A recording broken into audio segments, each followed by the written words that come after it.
Assalamualaikum warahmatullahi wabarakatuh. Alhamdulillahilladzi arsala rasulahu bil huda wa dinil haq. Asyhadu an la ilaha illallah wahdahu la syarikalah wa asyhadu anna Muhammadan abduhu wa rasuluhu la nabiyya ba'dah. Alhamdulillah, di siang hari ini kita berjumpa kembali guna melaksanakan perkuliahan kita seperti biasanya, yakni melanjutkan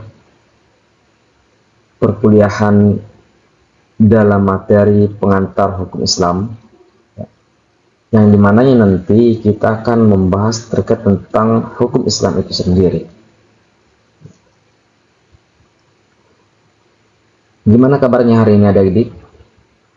Alhamdulillah wa syukurillah wa ni'matillah, sehat ya, alhamdulillah.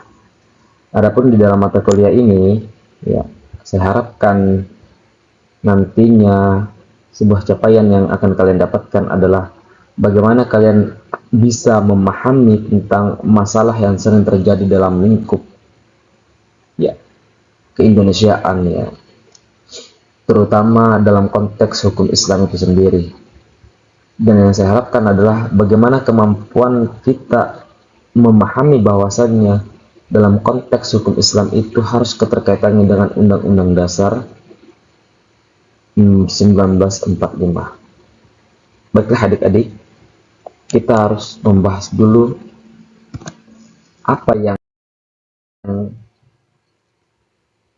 kita pahami terkait tentang apa itu hukum Islam.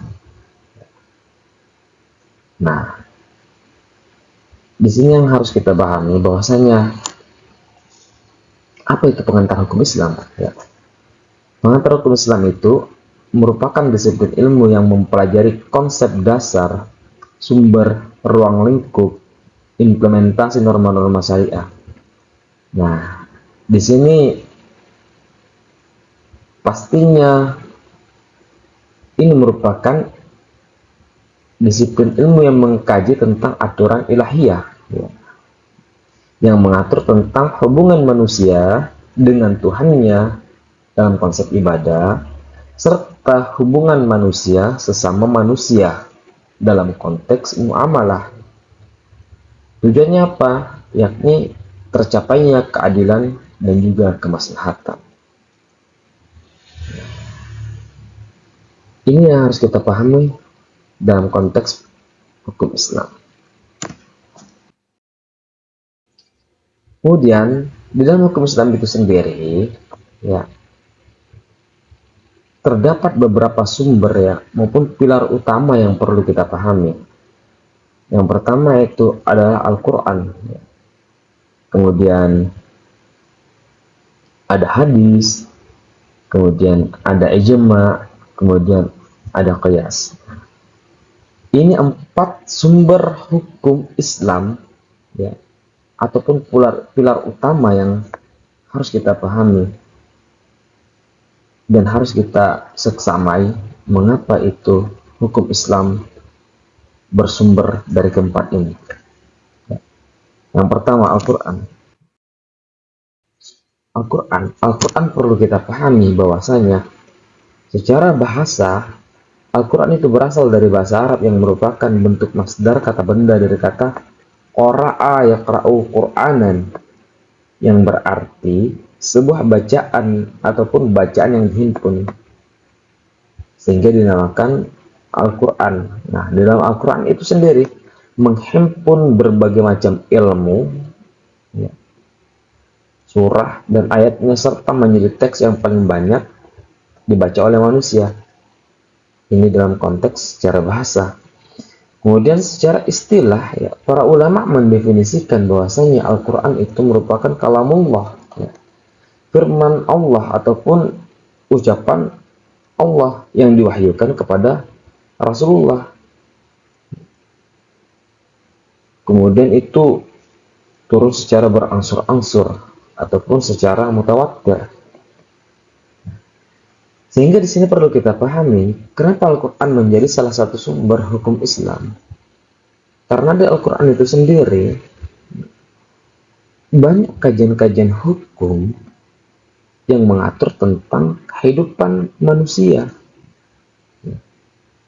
Itulah mengapa Al-Quran jadi salah satu sumber hukum yang paling penting di dalam kehidupan manusia. Kemudian yang kedua, ada hadis. Hadis ini perlu kita pahami bahwasanya apa itu hadis?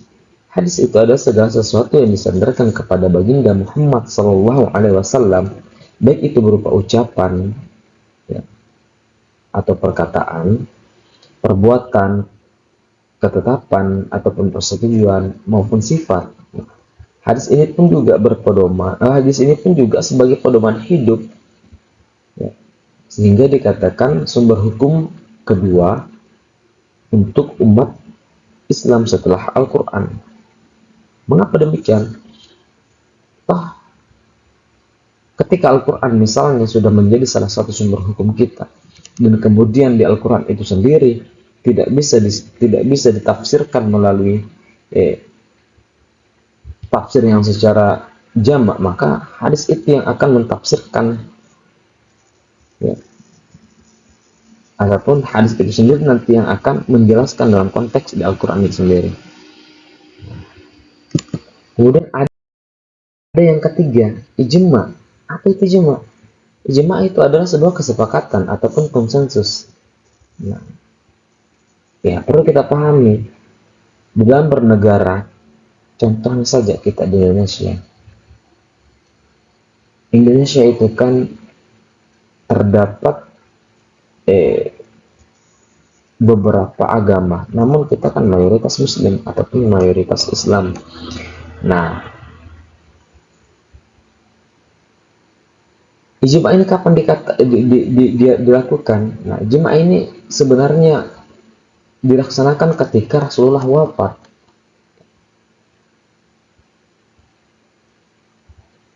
Ya.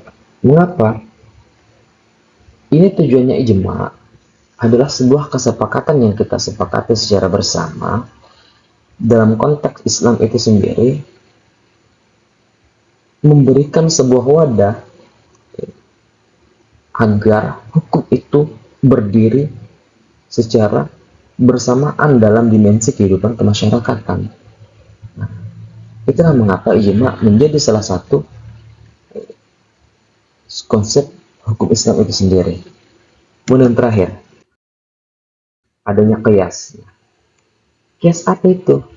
Qiyas merupakan penetapan hukum Islam dengan cara menganalogikakan, ya. Menganalogikakan kasus baru yang belum pernah ada ketentuan hukumnya.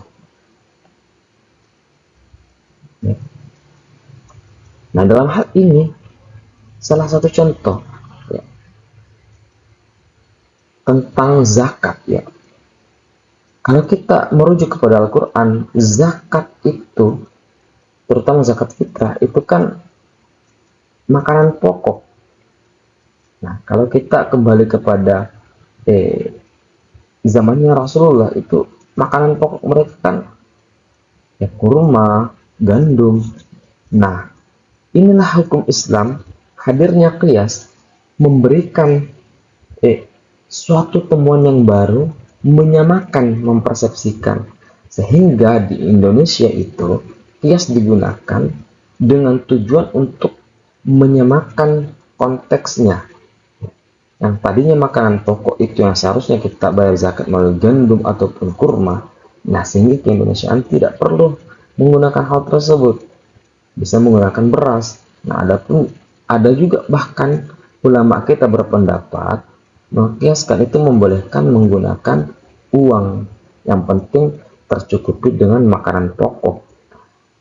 Inilah tadi ada 5 sumber hukum Islam yang kita gunakan, ya, berasal dari Al-Quran, ya, sehingga dikatakan bahwasanya didukung oleh hadis, kemudian ijma dan qiyas, sehingga dalam eksekusinya nanti bisa melahirkan sebuah hukum yang berkeadilan, ya, kesejahteraan serta keselamatan di dunia maupun akhirat. Baiklah adik-adik, itulah tadi sedikit pembahasan mengenai tentang hukum Islam itu sendiri. dalam mata kuliah pengantar hukum Islam. Saya kira ini cukup ya. Sekian dari saya. Lebih dan kurang mohon maaf. Wabillahi taufiq wal hidayah. Assalamualaikum warahmatullahi wabarakatuh.